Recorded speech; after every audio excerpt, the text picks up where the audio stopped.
As you can see, the garage is a mess. I've been distracted, really busy at work. I haven't been able to get out here and do what I wanted to do. So a lot of this stuff, like this, I salvaged from a junk pile. Not that side, this side here.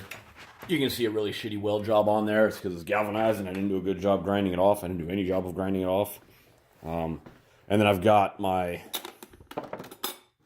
birthday presents here.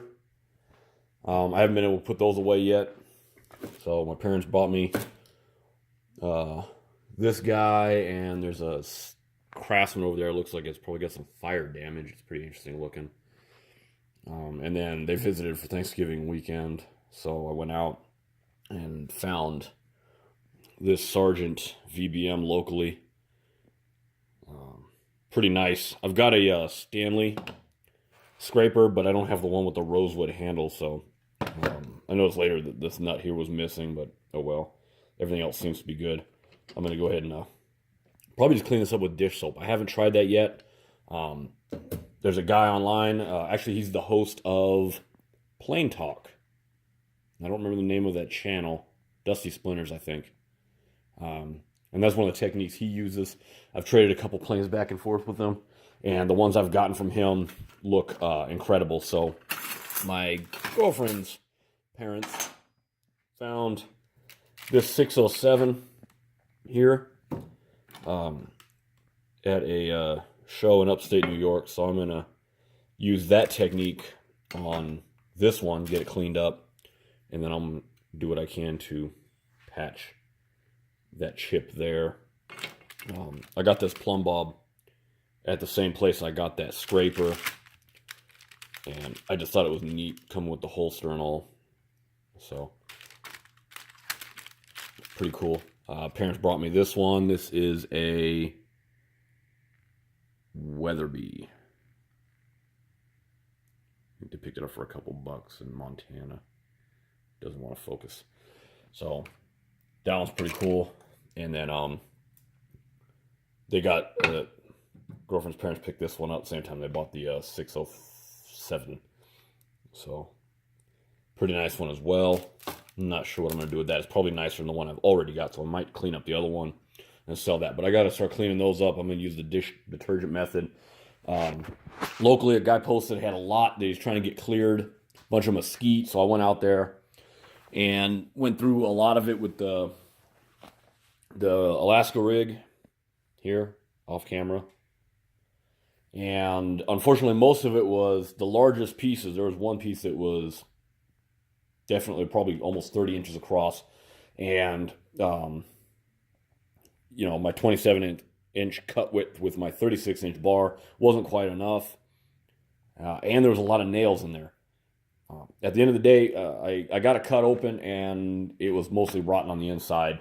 So I'm dabbling. I'm decided whether or not I'm going to put that video up. I don't know yet, because it's just basically me walking around a yard cutting a lot of wood. So about the 20-inch bar for the 661. Realistically, it's still just heavy to use as a regular, you know, just a small chainsaw. But man, is it powerful. The 28 worked great the other day, and then when I went out there to cut all that mesquite, it just kept bogging, and it wouldn't rev up. And it kept dying. I have no idea what happened between the previous use and that one. I've got this 735 I'm about to install. I got the Shelix in the mail. I bought it Saturday. Saturday night, I ordered the Shelix and the tables. And they arrived Monday morning. I can't believe how fast they arrived. So I'm going to install these today. I got a decibel meter, you know, noise meter for the phone. I'm not sure how accurate they are. Mixed reviews. So I'm going to do a before and after. I need to clean the rollers. Not sure where I'm getting this burning from, but I'm going to clean the rollers because I put it in and it comes out kind of sideways. I'm going to wax the bed, and then I'm going to do a before and after with the Shelix and the noise meter. And I'm also going to paint the ends on the mesquite that I did manage to bring home. So I'm going to run around and grab that real quick. And while I'm going around there, I got these at work. And I found this while I was walking back to the truck. I'm not sure. You know, it was laying down this way, and of course there's a little bit of flesh on the other side. I have no idea what I'm going to do with that. I thought it was interesting. So I got a couple Choya skeletons, and then where that mesquite was, I grabbed these guys. I haven't cleaned them up yet. Air blower and a wire brush. Seems to have been successful with those. And then with the mesquite, oh, here it is. It's over here. It's a mess. So, burl. At least what I think is burl. There was a lot of, like, viney plants coming out of here. So I was tossing a lot of those aside, and in hindsight, I definitely should have kept them. So I got this big guy here. I'm going to cut it up and, you know, trim it down. So, but I grabbed those. If I get a chance, I'm going to try and go back and grab some more. Okay, there's a mess of wood here. So this is the juniper, that giant juniper log that I've showed in a couple videos up on a mountainside.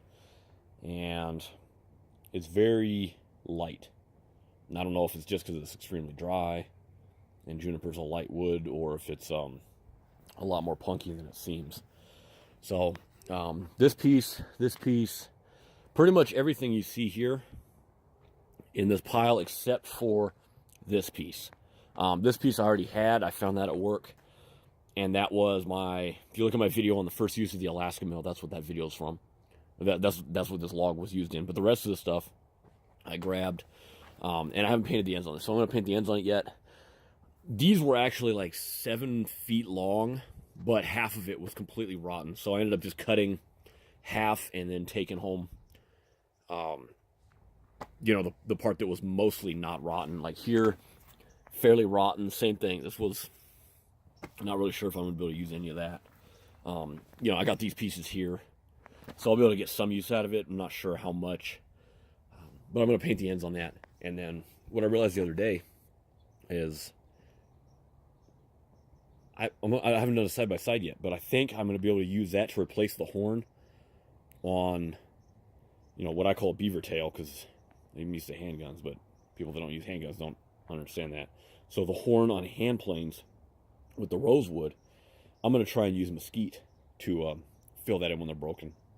So I'm finally on vacation. I'm going to try and get a lot of stuff updated. If you followed my Instagram and Facebook, you know that I made the baseball display rack, which you should see now. And you should also know that it was completely crushed and obliterated by the time it made it to the East Coast. So I'm going to make that again. I got to get back up to the next city over to get hickory.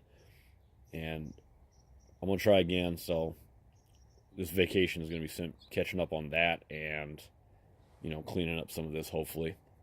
Maybe getting it milled up, letting it dry. I don't know. Doing something. I got a lot of catch up. Most of the hand planes. I got so many damn hand planes. I got to start selling them all. So that, and then, yeah, also if you're on Facebook or Instagram, you probably were too busy talking shit about how poor my craftsmanship was, and that's why it broke. But I took the high ground and didn't block you. You're still here if you're even watching this. So now it's time to get some work done. Thanks for watching.